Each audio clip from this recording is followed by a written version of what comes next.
Islamabad United कभी भी जो है वो टारगेट को अचीव करने के लिए नहीं थी, क्योंकि जब उन्होंने थोड़ा-सा एक्सेलरेट करने की कोशिश की, उसी वक़्त जो है क्वेटा ग्लैडिएटर्स ने विकेटें ले ली। मैं यही पहले कहा था, क्वेटा ग्लैडिएटर जो है बड़ी तगड़ी आ रही है, बड़ी ज़बरदस्त आ रही है और यही चीज़ जो है फैन्स देखना चाहते हैं, यही चीज़ मैं देखना चाहता हूँ।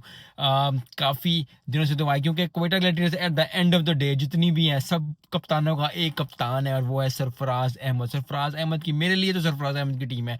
बाकी यस वो शकील खेल रहे हैं, बाकी खेल रहे हैं, बड़ी ज़बरदस्त खेल रहे हैं, बड़ा अच्छा खेल रहे हैं, बाकी प्लेयर्स भी अच्छा खेल रहे हैं, इब्रार खेल रहा है, बाकी इंटरनेशनल प्लेयर्स खेल रहे हैं। लेकिन टीम अपनी कप्तान की वही है जिसका नाम है सरफराज अहमद।